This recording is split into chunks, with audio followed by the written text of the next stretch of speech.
मेरे प्रिय बच्चे, जब मनुष्य का समय उसके पक्ष में नहीं होता है तब वह बहुत ही बुरी परिस्थिति से गुजरता है।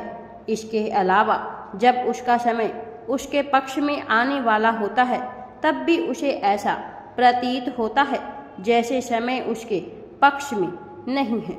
किंतु यह कड़ी चुनौतियां ही यह तय करने के लिए आती है कि मनुष्य क्या इतना योग्य है, क्या उसकी लालसा इतनी प्रबल है कि वह अपनी जीत के मुकाम तक पहुंच सके। मेरे प्रिय बच्चे, मैं जानता हूं तुम्हारे मन पर क्या गुजरती है जब सब कुछ तुम्हारे विरोध में तुम्हें दिखाई देने लगता है। लेकिन मेरा यकीन करो, वास्तव में कुछ भी तुम्हारे विरोध में नहीं हो रहा है। वास्तव में कुछ भी ऐसा नहीं है जो तुम्हारे लक्ष्य के विपरीत तुम्हें ले जाकर जा रहा है। यह बस चुनौतियां तुम्हारे चरित्र के चयन के लिए है। मुझे तुम पर यकीन है।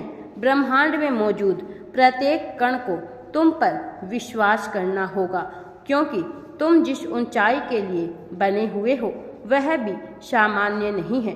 यदि तुम्हें सामान्य श्रेणी में रखा जाएगा तो तुम्हारी योग्यता के यह विपरीत हो जाएगा।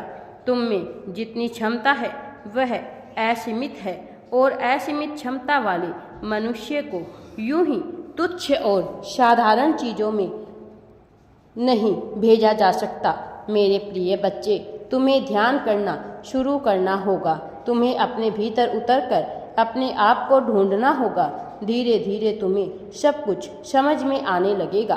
तुम्हें क्या संकेत भेजे जा रहे हैं, इस धरती पर तुम्हारा जन्म क्यों हुआ है, यह सारी बातें स्पष्ट होने लगेगी। लेकिन तुम्हें अनिवार्यता के नियम को समझना होगा। तुम्हें संतुलन के नियम को समझना होगा। तुम्हें यह समझना है कि आखिर इस जीवन में संतुलन का नियम कैसे कार्य करता है, कि आखिर चीज़ें तुम्हारे पक्ष में करने के लिए योजनाएं किस प्रकार से गढ़ी जा रही है।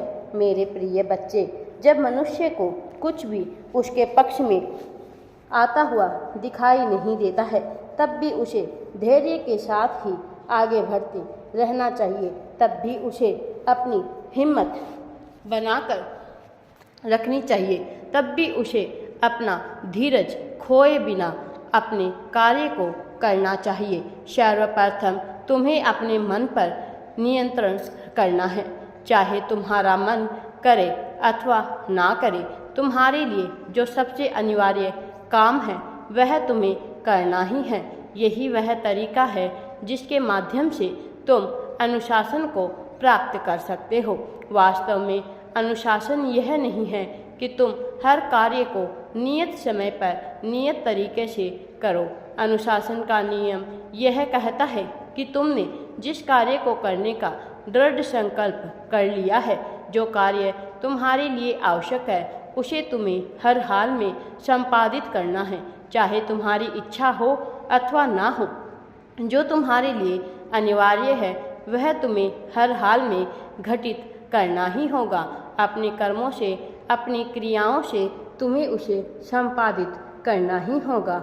मेरे प्रिय बच्चे, प्रेम में जब जब मनुष्य दुख को झेला है, जब जब उसके सामने विपरीत परिस्थितियां उत्पन्न हुई है, उसे कुछ समझ नहीं आया वह किस दिशा में जाए, किस तरफ अपने कदम बढ़ाए, उसे समझ नहीं आया। लेकिन इन्हीं सब बातों से मुक्ति ही जीवन को आगे ले जाने का माध्यम बनेगा।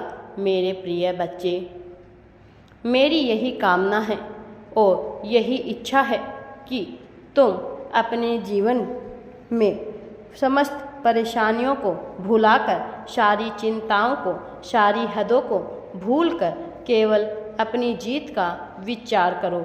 जब तुम्हारे मन में लक्ष्य तय हो जाएगा तो उस तक पहुंचने का रास्ता मैं तुम्हें निश्चित तौर पर बताऊंगा।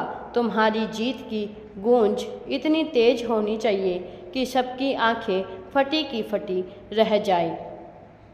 मेरे प्रिय बच्चे, वह लोग जो नहीं चाहते कि तुम प्रगति करो, वह लोग जो तुम्हें जीतते हुए नहीं देखना चाहते, उनके मुंह पर तुम्हारी जीत का करारा तमाचा लगाना ही चाहिए और ऐसा तब होगा जब तुम इसकी सहमति दोगे।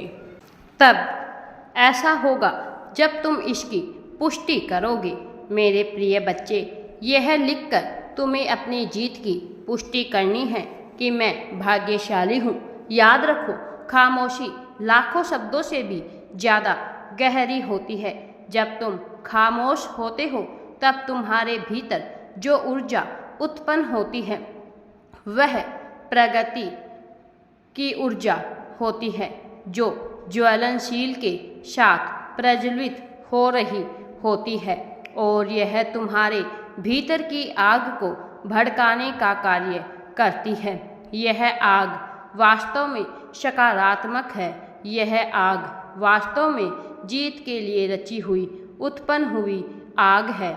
मैं जानता हूँ तुम हर पल इन क्षणों में मुझे याद किया करते हो। तुम्हारी प्रार्थनाएं निरंतर मुझसे होती रहती है। मेरे प्रिय बच्चे, जीवन में जब प्रसन्नता की घड़ी आती है तब मनुष्य को संयम रखना चाहिए। जब मनुष्य प्रगति की सीढ़ियाँ चढ़ रहा होता है तब उसे अपने भीतर संयम रखना ही चाहिए, क्योंकि यदि तब वह संयम नहीं रखता है तब उसे सब कुछ हिंसा जाता है। क्योंकि इस जीवन में तुम्हें जो कुछ भी प्राप्त हुआ है वह तुम्हारा अधिकार या किसी भी मनुष्य का अधिकार नहीं है। वह एक वरदान है। जिन मनुष्यों के पाँव नहीं होते वह केवल पाँव की ही लालसा करते हैं। वह धन की या परिवार की लालसा नहीं करते। जिनके पास आँखें नहीं होती उनके पास कितना ही धन आ जाए वह केवल आँखों की ही कामना करते हैं। यदि तुम्हें शारीरिक रूप से चीज़ें प्राप्त हुई है तो उसके पीछे कुछ मकसद है, कुछ उद्देश्य है, कुछ कारण है और तुम्हें उसे याद करना होगा। तुम्हें उसके महत्व को समझना होगा। तुम्हें इसे हर हाल में समझना होगा। तुम्हें लोगों की धारणाओं, समाज की मान्यताओं से ऊपर उठकर सोचना होगा। इस संसार में जो कोई तुम्हें छोड़कर चला गया उसका तुम्हारा साथ तब तक के लिए ही था। किसी के लिए तड़पने, बिलखने या परेशान होने से तुम्हारी खुशियाँ वापस नहीं आती, बल्कि तुम अपने आत्मसम्मान को नीचा करके इस ब्रह्मांड में निर्मित ऊर्जा को नीचा दिखाने का कार्य कर रहे होते हो। मैं तुमसे उम्मीद करता हूँ कि तुम ऐसा कार्य निश्चित तौर पर नहीं करोगे। मेरा आशीर्वाद सदैव तुम्हारे साथ है। राधे राधे जी। वीडियो पसंद आए तो लाइक, शेयर एंड चैनल को सब्सक्राइब जरूर करें।